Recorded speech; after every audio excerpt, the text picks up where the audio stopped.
अस्सलामुअलैकुम dear students, उम्मीद करता हूँ आप सब दोस्त खैरियत से होंगे, ठीक ठाक होंगे। डियर स्टूडेंट्स, आज की इस वीडियो में हम BSN 4th सेमेस्टर के सब्जेक्ट एडल्ट हेल्थ नर्सिंग के यूनिट नंबर 1 जो कि हमारे साथ ऑर्थोपेडिक नर्सिंग है, इसके आज हम पार्ट 3 को डिस्कस करेंगे और इसको समझने की कोशिश करेंगे। टॉपिक को स्टार्ट करने से पहले तमाम दोस्तों से गुजारिश है कि चैनल को सब्सक्राइब करें और बेल आइकन को दबाएं ताकि नए वीडियोस की नोटिफिकेशन आप सब दोस्तों को टाइम पर मिल सके। डियर स्टूडेंट्स, आज का जो हमारा नया टॉपिक है वो है बोन फ्रैक्चर। आज के इस लेक्चर में हम बोन फ्रैक्चर को डिस्कस करेंगे, इसके डिफरेंट टाइप्स पर बात करेंगे, इसके साथ साथ इसकी जो एटियोलॉजी है जिसकी वजह से बोन फ्रैक्चर होते हैं, और आखिर में इसकी ट्रीटमेंट के बारे में हम डिटेल के साथ बात करेंगे। सो आज का जो लेक्चर है बहुत ही ज़्यादा इम्पोर्टेंट है, कंसेप्चुअल है। सो आपने इसको गौर से सुनना है और अंडरस्टैंड करने की कोशिश करनी है। डियर स्टूडेंट, स्टार्ट करते हैं फ्रैक्चर से। फ्रैक्चर के अगर लफ्ज़ी मानी को हम देखें तो फ्रैक्चर से मुराद टूटना, अलग होना, एक दूसरे से अलग हो जाना, ठीक है, इसको कहते हैं फ्रैक्चर। फ्रैक्चर की अगर हम सिंपल अल्फाज में तारीफ़ करें तो फ्रैक्चर ये हमारे साथ वो प्रोसेस होता है या वो कंडीशन होती है जिसमें जो एक मुकम्मल बोन होता है उसकी जो कंटिन्यूटी होती है उसमें इंटरप्शन आ जाती है, डिस्टर्बेंस आ जाती है और सिंपल अल्फाज में वो दो हिस्सों में टूट जाता है। तो इस कंडीशन को, इस स्टेट को क्या कहते हैं? फ्रैक्चर कहते हैं। जैसे कि अगर आपको ये डिफिनीशन जो है जो दिखाई दे रहा है, इसको अगर हम देखें तो कहते हैं कि a fracture is a break और interruption in the continuity of a bone is called fracture, ठीक है। इसके अलावा अगर हम इसकी एटियोलॉजी और पैथोफिजियोलॉजी की बात करें, एटियोलॉजी से मुराद इसके जो काजेज़ होते हैं और किस तरह से ये बोन फ्रैक्चर होते हैं, इस पर हम बात करें तो fracture occur mostly from trauma. Trauma से मुराद क्या है? ट्रॉमा से मुराद आपके जो RTA हो गए, ठीक है, रोड ट्रैक एक्सीडेंट जितने होते हैं। इसके अलावा आप जो है किसी हाइटेड एरिया से जो है वो गिर जाते हैं, ठीक है। इसके अलावा आपके हाथ पाँव पर कोई चीज़ जो है वज़नी चीज़ आ जाए जिसकी वजह से आपका जो बोन है वो टूट जाए, तो ये सारी चीज़ें जो है, ये सारे एक्सीडेंट जो है ट्रॉमा में आते हैं। तो ज़्यादातर जो बोन फ्रैक्चर होते हैं तो ये ट्रॉमा की वजह से काज होते हैं। लेकिन हमारे साथ कुछ ऐसे बोन फ्रैक्चर भी होते हैं जो कि हमारे बॉडी में इंटरनल एबनॉर्मेलिटी, इंटरनल डिस्टर्बेंस की वजह से भी फ्रैक्चर हो जाते हैं। अब वो इंटरनल डिस्टर्बेंस में हमारे साथ कौन कौन सी चीज़ें आती है? Result from a pathological processes. Pathological processes से मुराद हमारे बॉडी का जो होम्योस्टैटिक इन्वायरमेंट होता है वो डिस्टर्ब हो जाता है, जिसकी वजह से हमारे बोन जो है वो डीजनरेट होना शुरू हो जाते हैं, ठीक है। जब बोन्स डीजनरेट होते हैं तो इसकी वजह से कुछ ऐसे कंडीशन अराइज होते हैं जैसे कि ओस्टियोपोरोसिस हो गया। ओस्टियोपोरोसिस ये हमारे साथ एक डीजनरेटिव, बोन डीजनरेटिव डिसऑर्डर है, ठीक है। इसमें अगर हम ओस्टियोपोरोसिस की बात करें तो ओस्टियोपोरोसिस ये असल में हमारे साथ एक मेटाबॉलिक बोन डिसऑर्डर है, ठीक है। इसमें क्या होता है? इसमें हमारे जो बोन की जो डेंसिटी होती है, या सिंपल अल्फाज में बोन का जो मास होता है वो क्या हो जाता है? डिक्रीज़ होता चला जा रहा होता है, जिसकी वजह से हमारे बोन्स में सुराख बनना शुरू हो जाते हैं। जब बोन्स में सुराख बनना शुरू होते हैं तो इस वजह से बोन्स की डेंसिटी डिक्रीज़ हो जाती है, बोन जो है वो अंदर से जो है कमज़ोर हो जाते हैं और एट द एंड फिर ये बोन जो है टूट जाते हैं, ठीक है, फ्रैक्चर्ड हो जाते हैं। तो इस किस्म के जो मेटाबॉलिक बोन डिसऑर्डर होते हैं तो इस वजह से भी जो है बोन्स फ्रैक्चर होते रहते हैं। इसी तरह से दूसरे मेटाबॉलिक प्रॉब्लम्स की वजह से भी बोन फ्रैक्चर होते रहते हैं। The mechanism of injury or how the injury occurs can provide clues about the type of fracture. अब ये इंजरीज जो होते हैं इसका जो तरीक़ाकार होता है या जिस तरीके से ये इंजरी अकर होती है, ठीक है, ये इंजरीज होती है, फ्रैक्चर काज होते हैं, तो इसको अगर हम स्टडी करते हैं तो इससे फिर हमें बोन्स के जो बोन फ्रैक्चर के जो डिफरेंट टाइप्स है उसके बारे में भी हमें पता चल जाता है कि जो बोन फ्रैक्चर हुआ है तो ये किस किस्म का बोन फ्रैक्चर हुआ है, ठीक है। फॉर एग्जांपल, मिसाल के तौर पर, if a patient pushes a wall और another solid surface, एक पेशेंट है, ठीक है, वो मिसाल के तौर पर अगर वो जो है एक हार्ड सरफेस, सॉलिड सरफेस को जो है पुश कर रहा है, या मिसाल के तौर पर दीवार को जो है वो बार बार पंच कर रहा है, तो इससे क्या होगा? The fifth metacarpal commonly breaks. इससे जो है उसके जो हाथ का 5th मेटाकार्पल बोन है वो ख़ास तौर पर जो है वो टूटेगा, वहाँ पर जो है फ्रैक्चर काज होगी। और इस पेशेंट को फिर हम क्या कहेंगे, इस पेशेंट को फिर हम बॉक्सर फ्रैक्चर कहेंगे, ठीक है, बॉक्सर फ्रैक्चर कहेंगे। जो फ्रैक्चर काज हुआ होगा तो उसको फिर हम बॉक्सर फ्रैक्चर कहेंगे, ठीक है। इटियोलॉजी में इसी तरह से अगर हम मज़ीद बात करें तो mechanism of injury is also important to help predict injury to the neighbouring tissues. इसी तरह से जो इंजरी के काज होने का जो तरीक़ेकार होता है इसको अंडरस्टैंड करना इसलिए भी ज़रूरी होता है क्योंकि इसके ज़रिए हमें जो टिश्यूज़ या जो बोन्स इंजर्ड हुए होते हैं तो उसके इर्द गिर्द के जो दूसरे टिश्यूज़ होते हैं उसके बारे में भी हमें पता चल जाता है कि आया जो नेबरिंग टिश्यूज़ है वो डैमेज हुए हैं या नहीं, ठीक है। Damage varies according to the type of fracture. अब जो डैमेजेस होती है तो ये बोन फ्रैक्चर के टाइप्स पर डिपेंड करती है। जिस किस्म के बोन फ्रैक्चर होंगे तो उसके मुताबिक जो है टिश्यूज़ जो है वो डैमेज हुए होंगे, ठीक है। But there is always some degree of tissues destruction, interference with the blood supply and disturbance of most muscle activity at the site of injury. इसके अलावा अगर हम देखें जहाँ पर इंजरी हुई होती है तो वहाँ पर जो ब्लड सप्लाई होता है और इसी तरह से हमारे साथ जो दूसरे मसल एक्टिविटीज़ होते हैं तो वो भी बहुत ज़्यादा काफ़ी हद तक जो है डिस्टर्ब हो जाते हैं और उसमें भी इंटरफेरेंस जो है वो आ जाती है, जिसकी वजह से फिर वो ब्लड सप्लाई सही तरीके से नहीं होता और ना ही वो मसल एक्टिविटीज़ प्रॉपर तरीके से परफॉर्म करते हैं, ठीक है। डियर स्टूडेंट्स, अगर बोन फ्रैक्चर की अगर हम साइन सिम्टम्स की बात करें तो ज़ाहिर बात है जब फ्रैक्चर होता है तो फ्रैक्चर होने के बाद पहले जो दर्द होगा वो मिनिमल होगा, फिर आहिस्ता आहिस्ता जो है उस दर्द में शिद्दत आएगी और फिर मिनिमल से सेवियर पेन जो है पेशेंट को फील होगी, ठीक है। इसके साथ साथ जिस जगह पर फ्रैक्चर हुई होती है तो वहाँ पर जो है आपको स्वेलिंग जो है देखने को मिलता है, ठीक है। इसके अलावा जिस जगह पर फ्रैक्चर हुआ होता है तो वहाँ पर इनसाइड स्किन वहाँ पर जो है आपको ब्लीडिंग भी जो है देखने को मिलेगी, क्योंकि वहाँ पर जो ब्लड वेसल्स होते हैं वो क्या हो जाते हैं, रप्चर हो जाते हैं, जिसकी वजह से उस एरिया के इर्द गिर्द आपको देखने को ब्लीडिंग जो है वो मिलता है, ठीक है। इसके साथ साथ वो एरिया जो है आपको टेंडरनेस का शिकार जो है वो मिलेगी, बोन की जो शेप है उसमें डिफॉर्मिटी आपको जो है देखने को मिलेगी। इसके साथ साथ इक्कीमोसिस जो है आपको देखने को मिलेगा।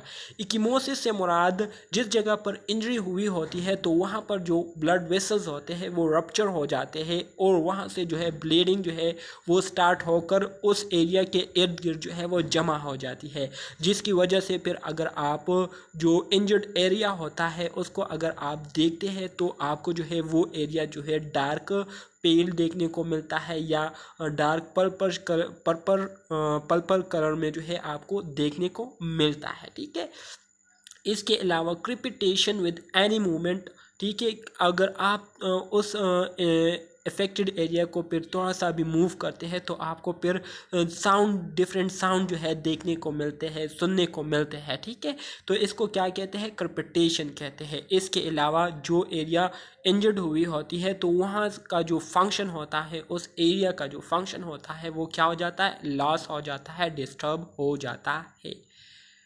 अब अगर हम डायग्नोसिस की बात करें कि किस तरह से हम बोन फ्रैक्चर को डायग्नोस करते हैं तो सिंपली आप सब दोस्तों को पता है कि बोन फ्रैक्चर को डायग्नोस करने के लिए हम एक्सरेज सिंपली करते हैं, ठीक है। इसके अलावा डिटेल हिस्ट्री के लिए हम उनसे हिस्ट्री लेते हैं, उनकी फ़िज़िकल एग्ज़ामिनेशन करते हैं और रेडियोग्राफिक एग्ज़ामिनेशन में ज़ाहिर बात है एक्सरेज करते हैं, सीटी स्कैन करते हैं, ठीक है। और इसके अलावा दूसरे हमारे साथ जो रेस प्रोसीजर है उसको हम परफॉर्म करते हैं डिफरेंट एरियाज़ के लिए, ठीक है। अब अगर हम फ्रैक्चर्स की टाइप्स की बात करें तो यूजुअली हमारे साथ फ्रैक्चर के मुख्तलिफ टाइप्स है, ठीक है। सबसे पहले नंबर पर हमारे साथ फ्रैक्चर का जो टाइप आता है उसको हम कंप्लीट फ्रैक्चर कहते हैं। कंप्लीट फ्रैक्चर ये हमारे साथ बोन फ्रैक्चर की वो किस्म है जिसमें जो बोन है वो मुकम्मल तौर पर जो है दो हिस्सों में तकसीम हुआ होता है, मतलब दो हिस्सों में एक बोन जो है मुकम्मल तौर पर तकसीम हो जाता है, एक दूसरे से अलग हो जाता है, टूट जाता है। तो इस किस्म के फ्रैक्चर को हम हम कंप्लीट फ्रैक्चर कहते हैं। Complete fracture is when a bone breaks into two parts that are completely separated. ठीक है, जब बोन दो हिस्सों में टूट जाता है और एक दूसरे से मुकम्मल तौर पर अलग हो जाते हैं तो इस किस्म के फ्रैक्चर को कंप्लीट फ्रैक्चर कहते हैं। इसके बाद हमारे साथ जो दूसरी किस्म है फ्रैक्चर की उसको इनकम्प्लीट फ्रैक्चर कहते हैं। इसमें जो है बोन जो है वो दो हिस्सों में टूट जाता है लेकिन मुकम्मल तौर पर जो है एक दूसरे से अलग नहीं हुआ होता, तो इसलिए इसको इनकम्प्लीट फ्रैक्चर कहते हैं। ठीक है, इसके बाद हमारे साथ जो तीसरी किस्म आती है बोन फ्रैक्चर की उसको कम्युनिटेड फ्रैक्चर कहते हैं। ठीक है, एमसीक्यूज़ के हवाले से ये टाइप्स जो है बहुत ज़्यादा इंपॉर्टेंट है। मुझे अभी भी याद है कि हमारे जब जिस टाइम केम्यू के एग्ज़ामिनेशन हो रहे थे तो एशियन में जो है इस स्लाइड से इस बोन फ्रैक्चर के टाइप से तकरीबन 3 या 4 एमसीक्यूज़ जो है वो आए हुए थे और ये चारों टाइप जो है उसमें मेंशन किए गए थे। ठीक है, तो ये जो है बहुत ही ज़्यादा इम्पोर्टेंट है। अभी से मैंने आपको 4 एमसीक्यूज़ के बारे में बता दिया है। ठीक है, इसको आप अच्छे तरीके से अपने साथ याद कर लीजिए। Comminuted fracture is one in which the bone is broken and shattered into more than two fragments is called comminuted fracture. Comminuted fracture usually bone fracture की वो किस्म है जिसमें बोन जो है वो टूट जाता है लेकिन इसके साथ साथ जिस जगह पर ब्रेकडाउन हुई होती है तो वहाँ पर बोन्स के छोटे छोटे टुकड़े जो है वो 2 या 2 से ज़्यादा जो है वो वहाँ पर बन जाते हैं और छोटे छोटे टुकड़े जो है वहाँ पर बोन्स के हो जाते हैं। तो इस किस्म के जो फ्रैक्चर होते हैं तो उसको क्या कहते हैं, कम्युनिटेड फ्रैक्चर कहते हैं। इसके बाद फिर हमारे साथ जो चौथी किस्म है फ्रैक्चर की उसको क्लोज फ्रैक्चर या सिंपल फ्रैक्चर कहते हैं। क्लोज फ्रैक्चर या सिंपल फ्रैक्चर ये मोस्ट कॉमनली जो है आपको देखने को मिलेंगे।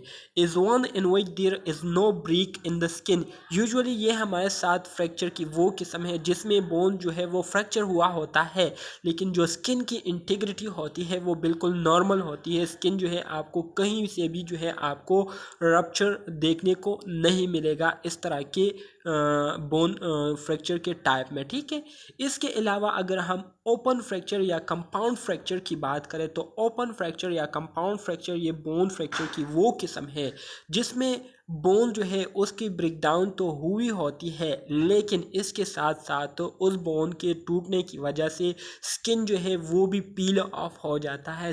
स्किन जो है उसकी जो इंटीग्रिटी है वो भी डिस्टर्ब हो जाती है, वो भी रप्चर हो जाती है और बोन जो है वो स्किन से बाहर निकला हुआ आपको देखने को मिलता है इस किस्म के बोन फ्रैक्चर में। तो इसको क्या कहते हैं, ओपन या कंपाउंड फ्रैक्चर कहते हैं। ठीक है, is one in which there is a break in the skin through which the fragments of the broken bone protrude. ठीक है, वही बात है कि जो बोन टूटा हुआ होता है तो उसके जो हिस्से वो स्किन से बाहर निकले हुए होते हैं, तो इस वजह से इसको ओपन फ्रैक्चर या कंपाउंड फ्रैक्चर कहते हैं।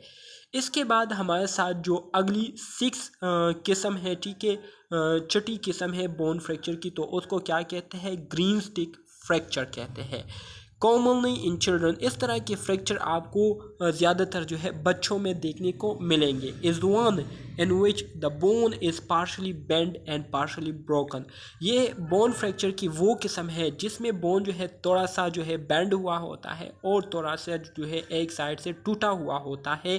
तो इस किस्म के बोन फ्रैक्चर को क्या कहते हैं, ग्रीन स्टिक फ्रैक्चर कहते हैं। ठीक है, तो डियर स्टूडेंट्स, जैसे कि आप देख रहे हैं कि आपको यहाँ पर डिफरेंट बोन फ्रैक्चर के जो टाइप्स है उसको आपको यहाँ पर दिखाया जा रहा है। यहाँ पर पहले नंबर के डायग्राम को अगर आप देखें तो ये आपको ग्रीन स्टिक बोन फ्रैक्चर का डायग्राम जो है वो आपको दिखाया जा रहा है। जैसे कि अगर आप इसके नीचे वाले हिस्से को देखें तो ये थोड़ा सा बेंड हुआ है जबकि ऊपर से जो है ये थोड़ा सा इसमें ब्रेकडाउन हुई है। तो इस किस्म के जो फ्रैक्चर होते हैं इसको ग्रीन स्टिक फ्रैक्चर कहते हैं। इसी तरह से सिंपल फ्रैक्चर भी आप देख सकते हैं, कंपाउंड फ्रैक्चर भी देख सकते हैं। यहाँ पर स्किन को अगर देखें तो स्किन जो है यहाँ पर जो है उसमें भी क्या हुआ है, स्किन भी क्या हुआ है, रप्चर हुआ है और बोन का थोड़ा सा हिस्सा जो है वो बाहर की तरफ निकला हुआ आपको दिखाई दे रहा होगा। तो इस किस्म के जो फ्रैक्चर होते हैं इसको ओपन फ्रैक्चर या कंपाउंड फ्रैक्चर कहते हैं। इसी तरह से ऑब्लिक फ्रैक्चर भी देख सकते हैं, कम्युनिटेड फ्रैक्चर भी देख सकते हैं। इसमें आपको बोन के छोटे छोटे ज़र्रे जो जो है वो आपको देखने को मिलेंगे जिस जगह पर ब्रेक डाउन हुई होती है, ठीक है। इस वजह से इसको कम्युनिटेड फ्रैक्चर कहते हैं। इसके साथ साथ ट्रांसवर्स बोन फ्रैक्चर को भी आप देख सकते हैं, ठीक है। डियर स्टूडेंट्स, अगर ट्रीटमेंट की बात करें तो ज़ाहिरी बात है, ट्रीटमेंट के लिए सबसे पहले हम एक्सरे करते हैं और एक्सरे से फिर हम जो है अंदाज़ा लगाते हैं कि आया इसके लिए सर्जरी की ज़रूरत है या नहीं। इसके अलावा अगर बोन टूटने के साथ साथ स्किन जो है वो भी जो है वो पड़ चुका होता है, तो इस वजह से फिर हम उनके लिए जो है इंजेक्शन टेटनस जो है वो क्या करते हैं, लगाते हैं। पेन के लिए हम उनको एनाल्जेसिक्स देते हैं, जबकि ओपन फ्रैक्चर में हम उनको प्रोफाइलेक्टिक एंटीबायोटिक्स प्रिस्क्राइब करते हैं, ठीक है। डियर स्टूडेंट्स, अब हम आ जाते हैं नर्सिंग इंटरवेंशन की तरफ। नर्सिंग इंटरवेंशन में हम अपने क्लाइंट्स को जो है उनको शॉक से जो है बचाते हैं कि उनके जो बोन्स है वो शॉक जो है वो ना फील करे, ठीक है। आपने अक्सर जो है ये नोट किया होगा, जब आपका जो हाथ है या आपके जो पैर है या कोई भी चीज़ है, ठीक है, ये जब किसी हार्ड सरफेस के साथ अचानक जो है थोड़ा सा भी टच होती है तो आपको करंट सा महसूस होता है, ठीक है। तो उस करंट को क्या कहते हैं, शॉक कहते हैं। तो हम अपने क्लाइंट को जो है इस तरह के शॉक होने से बचाते हैं। इसके साथ साथ उनको जो है हेमरेज होने से बचाते हैं कि उनकी इनसाइड बॉडी जो है वो जिस जगह पर बोन फ्रैक्चर हुआ हो वहाँ पर ब्लीडिंग ना हो, ठीक है। इसके साथ साथ जिस जगह पर फ्रैक्चर काज हुआ होता है तो हम उस एरिया को क्या करते हैं, इमोबलाइज करते हैं।